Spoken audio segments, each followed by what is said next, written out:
Good morning. आज मैं class 3 के इंग्लिश का चैप्टर 5 पढ़ाने वाला हूँ, जिसका टाइटल है the balloon man. Balloon man है जो बलून बेचता है वो मैन। तो शुरू करते हैं, ध्यान से सुनिएगा और लाइन बाय लाइन मिलाइएगा। He always comes on market days and hold balloon. वे प्रत्येक दिन वह हमेशा मार्केट के दिनों में आता था, यानी कि जिस दिन बहुत ज़्यादा बाजार लगता था उस दिनों में आता था। एंड होल्ड बैलून्स, हाथ में बैलून का गुच्छा लिए हुए। A lovely bunch and in his market square he stay and never seems to think of lunch. वह हमेशा मार्केट के मध्य में रहता था।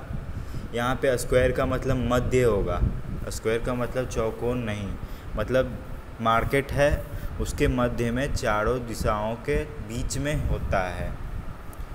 ही stay and never seems to think of lunch. वह वहाँ खड़ा रहता है और कभी भी लंच के बारे में सोचता तक नहीं है, भोजन करने के बारे में सोचता भी नहीं है।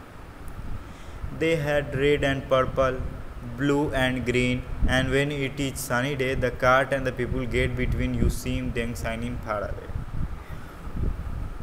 उसके पास पर्पल कलर का, ब्लू कलर का, ग्रीन कलर का बैलून है। और जब दिन सुनहरा है, सुहावना दिन होता है, तो जो लोग बैलगाड़ी से आते हैं वह दूर से देख के वो बहुत ज़्यादा चमकता है balloon. And some are big and some are small.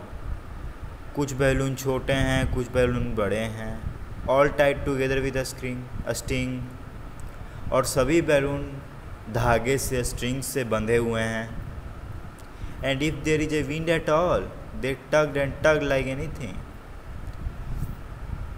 जब हवा चलती है तो वे एक दूसरे से टकराते हैं, टग टग करके आवाज़ करते हैं, एक दूसरे से रगड़ खाते हैं। Some day perhaps he will let them go. पर कुछ दिनों पर कभी कभी वे बैलून को छोड़ देते हैं। And we shall see them sailing high. वह कई बार बैलूनों को छोड़ देते हैं और हम उसको ऊपर जाते हुए देखते हैं। And stand and watch them from below. खड़े होकर नीचे से देखते रहते हैं ऊपर जाते हुए बैलून को। दे would look pretty in the sky. वह आसमान में बहुत सुंदर लगते हैं। यह एक छोटा सा पोएम था द बलून मैन के बारे में। उसके क्या होता है, बैलून का सुंदरता बताया गया है। बैलून बेचने वालों की कठिनाई यहाँ पे भी बताई गई है कि वह बिना खाए, बिना लंच के बारे में सोचे बैलून बेचता है। तो इस पोएम को रोज़ फ्लाईमैन ने लिखा है, रोज़ फ्लाईमैन। और इसका आप question answer tick the correct option बनाएंगे। टिक द करेक्ट ऑप्शन में 3 है। ही ऑलवेज कम्स ऑन खालिस्तान डे, यू सी खालिस्तान shining far away, they would look खालिस्तान इन द स्काई। और आंसर दीज है, when does he come, what does he hold, what happen to the lovely bunch on a windy day. समझ गए हैं? तो यह छोटा सा पोएम है, तो इसको कर लेंगे आप। तो फिर अगली बार मिलेंगे नेक्स्ट चैप्टर में। तब तक के लिए धन्यवाद।